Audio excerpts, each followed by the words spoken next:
Chapter 9. Second Report of Dr. Watson, The Light upon the Moor, Baskerville Hall, October 15th. My dear Holmes, if I was compelled to leave you without much news during the early days of my mission, you must acknowledge that I am making up for lost time, and that events are now crowding thick and fast upon us. In my last report I ended upon my top note with Barrymore at the window, and now I have quite a budget already which will, unless I am much mistaken, considerably surprise you. Things have taken a turn which I could not have anticipated. In some ways they have within the last 48 hours become much clearer, and in some ways they have become more complicated. But I will tell you all, and you shall judge for yourself. Before breakfast on the morning following my adventure, I went down the corridor and examined the room in which Barrymore had been on the night before.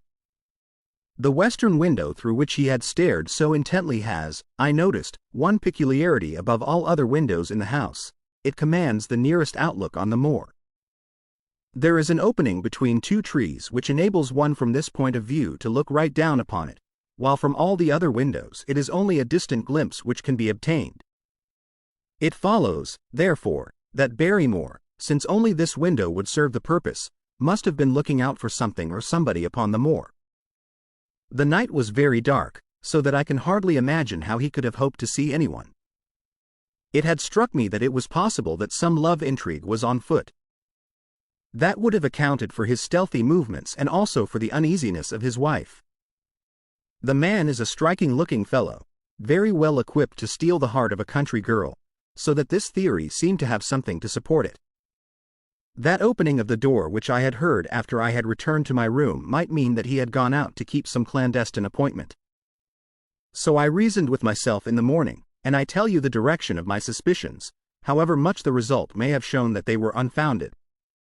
But whatever the true explanation of Barrymore's movements might be, I felt that the responsibility of keeping them to myself until I could explain them was more than I could bear.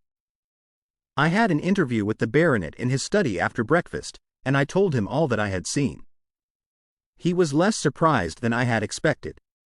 I knew that Barrymore walked about nights, and I had a mind to speak to him about it, said he. 2 or 3 times I have heard his steps in the passage, coming and going, just about the hour you name. Perhaps then he pays a visit every night to that particular window, I suggested. Perhaps he does.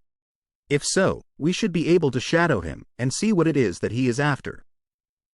I wonder what your friend Holmes would do, if he were here. I believe that he would do exactly what you now suggest, said I. He would follow Barrymore and see what he did. Then we shall do it together. But surely he would hear us. The man is rather deaf, and in any case we must take our chance of that. We'll sit up in my room tonight and wait until he passes. Sir Henry rubbed his hands with pleasure, and it was evident that he hailed the adventure as a relief to his somewhat quiet life upon the moor. The baronet has been in communication with the architect who prepared the plans for Sir Charles, and with a contractor from London, so that we may expect great changes to begin here soon. There have been decorators and furnishers up from Plymouth, and it is evident that our friend has large ideas, and means to spare no pains or expense to restore the grandeur of his family. When the house is renovated and refurnished, all that he will need will be a wife to make it complete. Between ourselves there are pretty clear signs that this will not be wanting if the lady is willing, for I have seldom seen a man more infatuated with a woman than he is with our beautiful neighbor, Miss Stapleton. And yet the course of true love does not run quite as smoothly as one would under the circumstances expect. Today, for example, its surface was broken by a very unexpected ripple, which has caused our friend considerable perplexity and annoyance. After the conversation which I have quoted about Barrymore, Sir Henry put on his hat and prepared to go out. As a matter of course I did the same. "What, are you coming, Watson?" he asked, looking at me in a curious way. "That depends on whether you are going on the moor," said I. "Yes, I am." "Well, you know what my instructions are. I am sorry to intrude, but you heard how earnestly Holmes insisted that I should not leave you, and especially that you should not go alone upon the moor." Sir Henry put his hand upon my shoulder with a pleasant smile. "My dear fellow," said he, "Holmes, with all his wisdom, did not foresee some things which have happened since I have been on the moor. You understand me? I am sure that you are the last man in the world who would wish to be a spoilsport. I must go out alone. It put me in a most awkward position. I was at a loss what to say or what to do, and before I had made up my mind he picked up his cane and was gone. But when I came to think the matter over, my conscience reproached me bitterly for having on any pretext allowed him to go out of my sight. I imagined what my feelings would be if I had to return to you and to confess that some misfortune had occurred through my disregard for your instructions. I assure you my cheeks flushed at the very thought. It might not even now be too late to overtake him, so I set off at once in the direction of Merripit House. I hurried along the road at the top of my speed without seeing anything of Sir Henry, until I came to the point where the moor path branches off. There, fearing that perhaps I had come in the wrong direction after all, I mounted a hill from which I could command a view, the same hill which is cut into the dark quarry. Thence I saw him at once. He was on the moor path, about a quarter of a mile off, and a lady was by his side who could only be Miss Stapleton. It was clear that there was already an understanding between them and that they had met by appointment. They were walking slowly along in deep conversation, and I saw her making quick little movements of her hands as if she were very earnest in what she was saying, while he listened intently, and once or twice shook his head in strong dissent. I stood among the rocks watching them, very much puzzled as to what I should do next. To follow them and break into their intimate conversation seemed to be an outrage, and yet my clear duty was never for an instant to let him out of my sight. To act the spy upon a friend was a hateful task. Still, I could see no better course than to observe him from the hill, and to clear my conscience by confessing to him afterwards what I had done. It is true that if any sudden danger had threatened him I was too far away to be of use, and yet I am sure that you will agree with me that the position was very difficult, and that there was nothing more which I could do. Our friend, Sir Henry, and the lady had halted on the path and were standing deeply absorbed in their conversation, when I was suddenly aware that I was not the only witness of their interview. A wisp of green floating in the air caught my eye, and another glance showed me that it was carried on a stick by a man who was moving among the broken ground. It was Stapleton with his butterfly net. He was very much closer to the pair than I was, and he appeared to be moving in their direction. At this instant Sir Henry suddenly drew Miss Stapleton to his side. His arm was round her, but it seemed to me that she was straining away from him with her face averted. He stooped his head to hers, and she raised one hand as if in protest. Next moment I saw them spring apart and turn hurriedly round. Stapleton was the cause of the interruption. He was running wildly towards them, his absurd net dangling behind him. He gesticulated and almost danced with excitement in front of the lovers. What the scene meant I could not imagine, but it seemed to me that Stapleton was abusing Sir Henry, who offered explanations, which became more angry as the other refused to accept them. The lady stood by in haughty silence. Finally Stapleton turned upon his heel and beckoned in a peremptory way to his sister, who, after an irresolute glance at Sir Henry, walked off by the side of her brother. The naturalist's angry gestures showed that the lady was included in his displeasure. The baronet stood for a minute looking after them, and then he walked slowly back the way that he had come, his head hanging, the very picture of dejection. What all this meant I could not imagine, but I was deeply ashamed to have witnessed so intimate a scene without my friend's knowledge. I ran down the hill therefore and met the baronet at the bottom.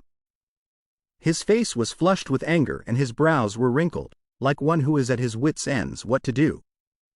"Halloa, Watson! Where have you dropped from?" said he. "You don't mean to say that you came after me in spite of all?" I explained everything to him, how I had found it impossible to remain behind, how I had followed him, and how I had witnessed all that had occurred. For an instant his eyes blazed at me, but my frankness disarmed his anger, and he broke at last into a rather rueful laugh.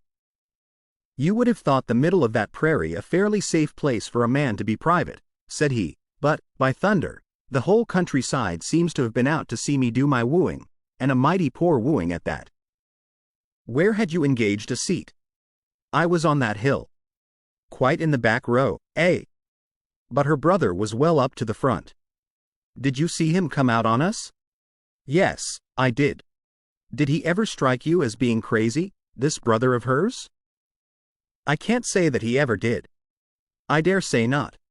I always thought him sane enough until today, but you can take it from me that either he or I ought to be in a straitjacket. What's the matter with me, anyhow? You've lived near me for some weeks, Watson. Tell me straight, now. Is there anything that would prevent me from making a good husband to a woman that I loved? I should say not. He can't object to my worldly position, so it must be myself that he has this down on. What has he against me? I never hurt man or woman in my life that I know of. And yet he would not so much as let me touch the tips of her fingers. Did he say so? That, and a deal more. I tell you, Watson, I've only known her these few weeks, but from the first I just felt that she was made for me, and she, too, she was happy when she was with me, and that I'll swear. There's a light in a woman's eyes that speaks louder than words. But he has never let us get together, and it was only today for the first time that I saw a chance of having a few words with her alone. She was glad to meet me, but when she did it was not love that she would talk about, and she wouldn't have let me talk about it either if she could have stopped it. She kept coming back to it that this was a place of danger, and that she would never be happy until I had left it. I told her that since I had seen her I was in no hurry to leave it, and that if she really wanted me to go, the only way to work it was for her to arrange to go with me. With that I offered in as many words to marry her, but before she could answer, down came this brother of hers, running at us with a face on him like a madman. He was just white with rage, and those light eyes of his were blazing with fury. What was I doing with the lady? How dared I offer her attentions which were distasteful to her? Did I think that because I was a baronet I could do what I liked? If he had not been her brother I should have known better how to answer him. As it was, I told him that my feelings towards his sister were such as I was not ashamed of, and that I hoped that she might honor me by becoming my wife. That seemed to make the matter no better, so then I lost my temper too, and I answered him rather more hotly than I should perhaps, considering that she was standing by. So it ended by his going off with her, as you saw, and here am I as badly puzzled a man as any in this county. Just tell me what it all means, Watson, and I'll owe you more than ever I can hope to pay. I tried one or two explanations, but, indeed, I was completely puzzled myself. Our friend's title, his fortune, his age, his character, and his appearance are all in his favor, and I know nothing against him unless it be this dark fate which runs in his family. That his advances should be rejected so brusquely without any reference to the lady's own wishes, and that the lady should accept the situation without protest, is very amazing. However, our conjectures were set at rest by a visit from Stapleton himself that very afternoon. He had come to offer apologies for his rudeness of the morning, and after a long private interview with Sir Henry in his study, the upshot of their conversation was that the breach is quite healed, and that we are to dine at Merripit House next Friday as a sign of it. I don't say now that he isn't a crazy man, said Sir Henry. I can't forget the look in his eyes when he ran at me this morning, but I must allow that no man could make a more handsome apology than he has done. Did he give any explanation of his conduct? His sister is everything in his life, he says. That is natural enough, and I am glad that he should understand her value. They have always been together, and according to his account he has been a very lonely man with only her as a companion, so that the thought of losing her was really terrible to him. He had not understood, he said, that I was becoming attached to her, but when he saw with his own eyes that it was really so, and that she might be taken away from him, it gave him such a shock that for a time he was not responsible for what he said or did. He was very sorry for all that had passed, and he recognized how foolish and how selfish it was that he should imagine that he could hold a beautiful woman like his sister to himself for her whole life. If she had to leave him he had rather it was to a neighbor like myself than to anyone else. But in any case it was a blow to him, and it would take him some time before he could prepare himself to meet it. He would withdraw all opposition upon his part if I would promise for 3 months to let the matter rest and to be content with cultivating the lady's friendship during that time without claiming her love. This I promised, and so the matter rests. So there is one of our small mysteries cleared up. It is something to have touched bottom anywhere in this bog in which we are floundering.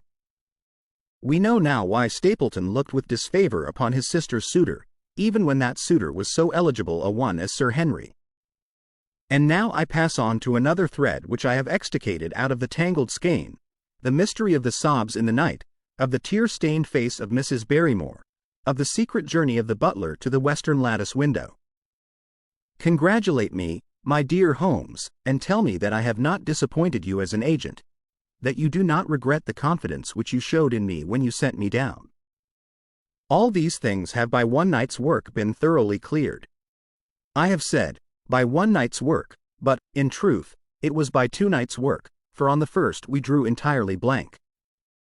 I sat up with Sir Henry in his rooms until nearly 3 o'clock in the morning, but no sound of any sort did we hear except the chiming clock upon the stairs. It was a most melancholy vigil, and ended by each of us falling asleep in our chairs. Fortunately, we were not discouraged, and we determined to try again. The next night we lowered the lamp, and sat smoking cigarettes without making the least sound. It was incredible how slowly the hours crawled by, and yet we were helped through it by the same sort of patient interest which the hunter must feel as he watches the trap into which he hopes the game may wander. 1 struck, and 2, and we had almost for the second time given it up in despair, when in an instant we both sat bolt upright in our chairs, with all our weary senses keenly on the alert once more. We had heard the creak of a step in the passage. Very stealthily we heard it pass along until it died away in the distance. Then the baronet gently opened his door and we set out in pursuit. Already our man had gone round the gallery, and the corridor was all in darkness. Softly we stole along until we had come into the other wing. We were just in time to catch a glimpse of the tall, black-bearded figure, his shoulders rounded, as he tiptoed down the passage. Then he passed through the same door as before, and the light of the candle framed it in the darkness and shot one single yellow beam across the gloom of the corridor. We shuffled cautiously towards it, trying every plank before we dared to put our whole weight upon it. We had taken the precaution of leaving our boots behind us, but, even so, the old boards snapped and creaked beneath our tread. Sometimes it seemed impossible that he should fail to hear our approach.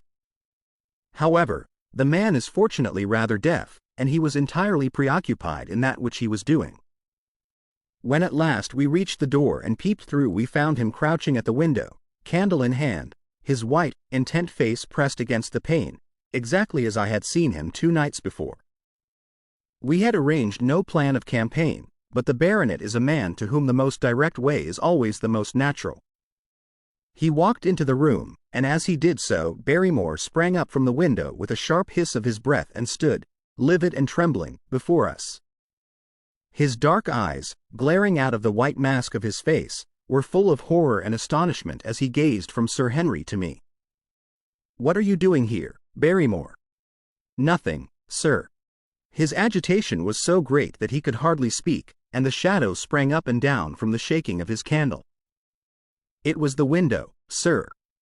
I go round at night to see that they are fastened." "On the 2nd floor?" "Yes, sir, all the windows." "Look here, Barrymore," said Sir Henry, sternly. "We have made up our minds to have the truth out of you, so it will save you trouble to tell it sooner rather than later. Come, now. No lies. What were you doing at that window?" The fellow looked at us in a helpless way, and he wrung his hands together like one who is in the last extremity of doubt and misery. "I was doing no harm, sir. I was holding a candle to the window." "And why were you holding a candle to the window?" "Don't ask me, Sir Henry, don't ask me. I give you my word, sir, that it is not my secret, and that I cannot tell it. If it concerned no one but myself, I would not try to keep it from you." A sudden idea occurred to me, and I took the candle from the trembling hand of the butler. "He must have been holding it as a signal," said I. "Let us see if there is any answer." I held it as he had done, and stared out into the darkness of the night. Vaguely I could discern the black bank of the trees and the lighter expanse of the moor, for the moon was behind the clouds. And then I gave a cry of exultation, for a tiny pinpoint of yellow light had suddenly transfixed the dark veil, and glowed steadily in the center of the black square framed by the window. "There it is!" I cried. No, no, sir, it is nothing, nothing at all. The butler broke in. I assure you, sir. Move your light across the window, Watson, cried the baronet.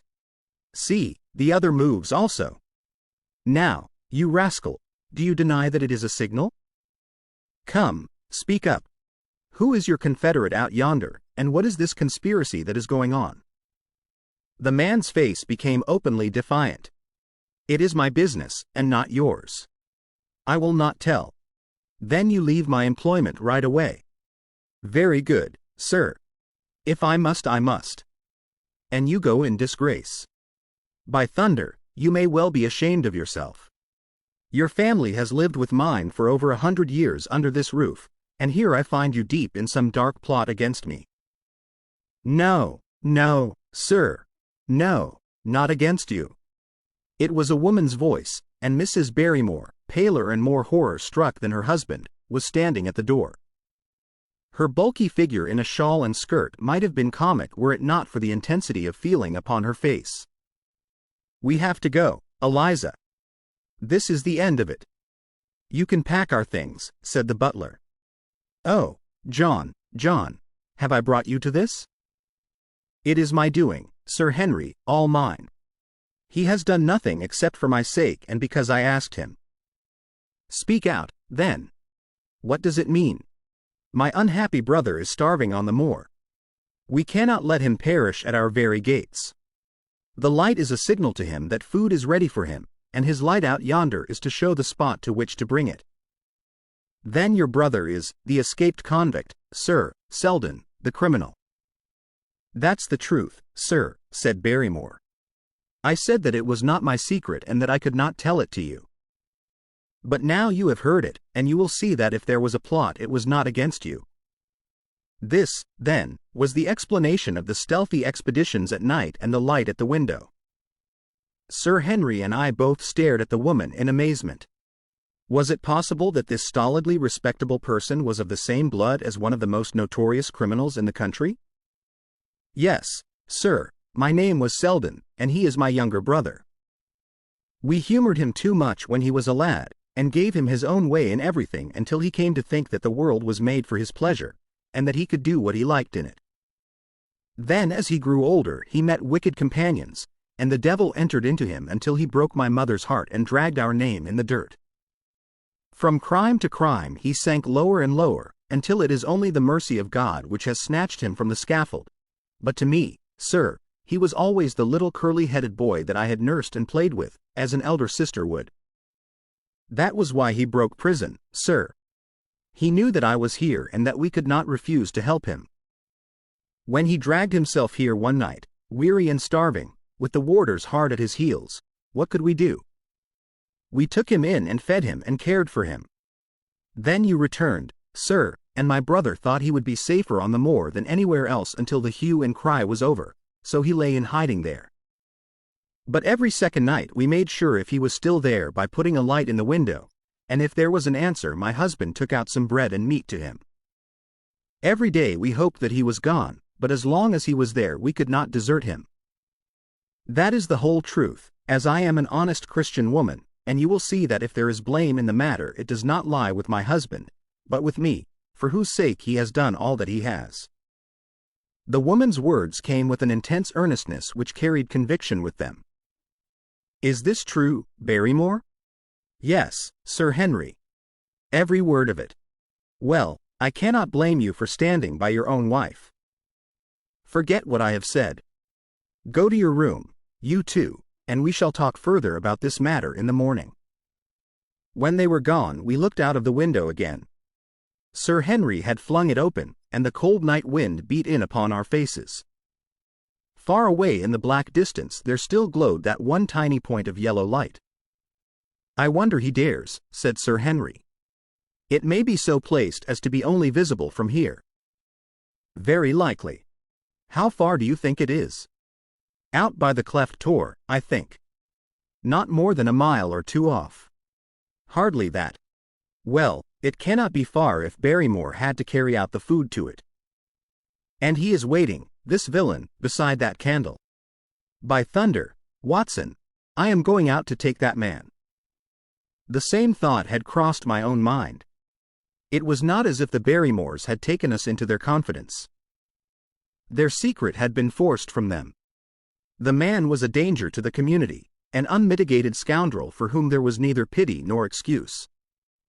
We were only doing our duty in taking this chance of putting him back where he could do no harm.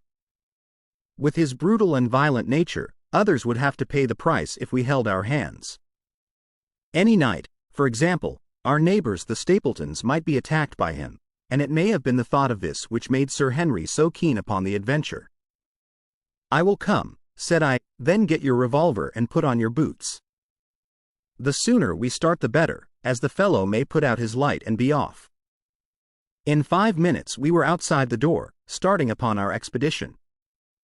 We hurried through the dark shrubbery, amid the dull moaning of the autumn wind and the rustle of the falling leaves. The night air was heavy with the smell of damp and decay. Now and again the moon peeped out for an instant, but clouds were driving over the face of the sky, and just as we came out on the moor a thin rain began to fall. The light still burned steadily in front. "Are you armed?" I asked. "I have a hunting crop. We must close in on him rapidly, for he is said to be a desperate fellow. We shall take him by surprise and have him at our mercy before he can resist." "I say, Watson," said the baronet, "what would Holmes say to this? How about that hour of darkness in which the power of evil is exalted?" As if in answer to his words, there rose suddenly out of the vast gloom of the moor that strange cry which I had already heard upon the borders of the great Grimpen mire.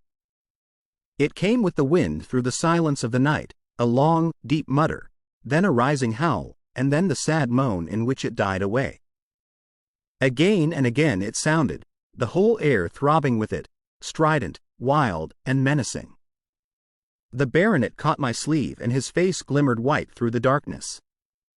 "My God, what's that, Watson?" "I don't know. It's a sound they have on the moor. I heard it once before." It died away, and an absolute silence closed in upon us. We stood straining our ears, but nothing came. "Watson," said the baronet, "it was the cry of a hound." My blood ran cold in my veins, for there was a break in his voice which told of the sudden horror which had seized him. "What do they call this sound?" he asked. "Who?" "The folk on the countryside." "Oh, they are ignorant people. Why should you mind what they call it? Tell me, Watson. What do they say of it?" I hesitated but could not escape the question. "They say it is the cry of the Hound of the Baskervilles." He groaned and was silent for a few moments.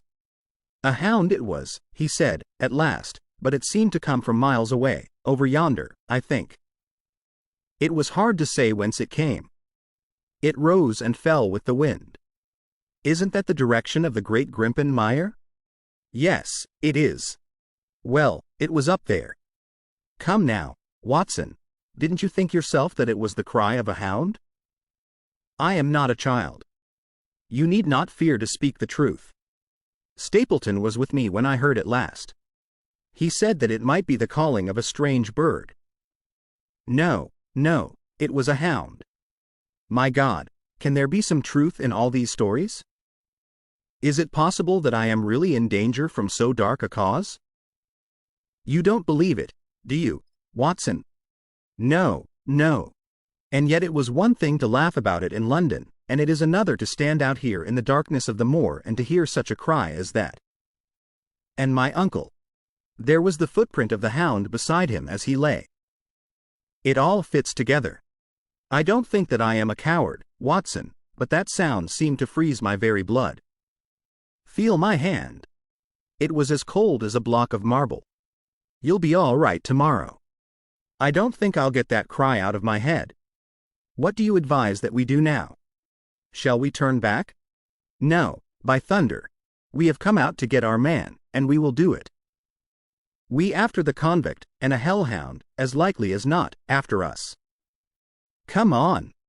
We'll see it through if all the fiends of the pit were loose upon the moor. We stumbled slowly along in the darkness, with the black loom of the craggy hills around us, and the yellow speck of light burning steadily in front. There is nothing so deceptive as the distance of a light upon a pitch-dark night, and sometimes the glimmer seemed to be far away upon the horizon, and sometimes it might have been within a few yards of us. But at last we could see whence it came, and then we knew that we were indeed very close. A guttering candle was stuck in a crevice of the rocks which flanked it on each side so as to keep the wind from it and also to prevent it from being visible, save in the direction of Baskerville Hall. A boulder of granite concealed our approach, and crouching behind it we gazed over it at the signal light. It was strange to see this single candle burning there in the middle of the moor, with no sign of life near it, just the one straight yellow flame and the gleam of the rock on each side of it. "What shall we do now?" whispered Sir Henry. "Wait here. He must be near his light. Let us see if we can get a glimpse of him." The words were hardly out of my mouth when we both saw him. Over the rocks, in the crevice of which the candle burned, there was thrust out an evil yellow face, a terrible animal face, all seamed and scored with vile passions. Foul with mire, with a bristling beard, and hung with matted hair, it might well have belonged to one of those old savages who dwelt in the burrows on the hillsides. The light beneath him was reflected in his small, cunning eyes which peered fiercely to right and left through the darkness, like a crafty and savage animal who has heard the steps of the hunters. Something had evidently aroused his suspicions. It may have been that Barrymore had some private signal which we had neglected to give, or the fellow may have had some other reason for thinking that all was not well, but I could read his fears upon his wicked face. Any instant he might dash out the light and vanish in the darkness. I sprang forward therefore, and Sir Henry did the same. At the same moment the convict screamed out a curse at us and hurled a rock which splintered up against the boulder which had sheltered us. I caught one glimpse of his short, squat, strongly built figure as he sprang to his feet and turned to run. At the same moment, by a lucky chance, the moon broke through the clouds. We rushed over the brow of the hill, and there was our man running with great speed down the other side, springing over the stones in his way with the activity of a mountain goat. A lucky long shot of my revolver might have crippled him, but I had brought it only to defend myself if attacked, and not to shoot an unarmed man who was running away. We were both swift runners and in fairly good training, but we soon found that we had no chance of overtaking him. We saw him for a long time in the moonlight until he was only a small speck moving swiftly among the boulders upon the side of a distant hill. We ran and ran until we were completely blown, but the space between us grew ever wider. Finally we stopped and sat panting on two rocks, while we watched him disappearing in the distance. And it was at this moment that there occurred a most strange and unexpected thing. We had risen from our rocks and were turning to go home, having abandoned the hopeless chase. The moon was low upon the right, and the jagged pinnacle of a granite tor stood up against the lower curve of its silver disk. There, outlined as black as an ebony statue on that shining background, I saw the figure of a man upon the tor. Do not think that it was a delusion, Holmes. I assure you that I have never in my life seen anything more clearly. As far as I could judge, the figure was that of a tall, thin man. He stood with his legs a little separated, his arms folded, his head bowed, as if he were brooding over that enormous wilderness of peat and granite which lay before him. He might have been the very spirit of that terrible place. It was not the convict. This man was far from the place where the latter had disappeared. Besides, he was a much taller man. With a cry of surprise I pointed him out to the baronet, but in the instant during which I had turned to grasp his arm the man was gone. There was the sharp pinnacle of granite still cutting the lower edge of the moon, but its peak bore no trace of that silent and motionless figure. I wished to go in that direction and to search the tor, but it was some distance away. The baronet's nerves were still quivering from that cry, which recalled the dark story of his family, and he was not in the mood for fresh adventures. He had not seen this lonely man upon the tor and could not feel the thrill which his strange presence and his commanding attitude had given to me. "A warder, no doubt," said he. "The moor has been thick with them since this fellow escaped. Well, perhaps his explanation may be the right one, but I should like to have some further proof of it. Today we mean to communicate to the Princetown people where they should look for their missing man, but it is hard lines that we have not actually had the triumph of bringing him back as our own prisoner. Such are the adventures of last night, and you must acknowledge, my dear Holmes, that I have done you very well in the matter of a report. Much of what I tell you is no doubt quite irrelevant, but still I feel that it is best that I should let you have all the facts and leave you to select for yourself those which will be of most service to you in helping you to your conclusions. We are certainly making some progress.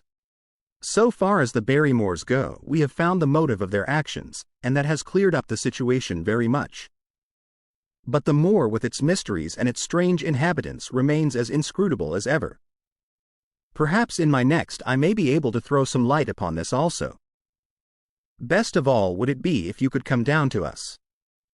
In any case, you will hear from me again in the course of the next few days.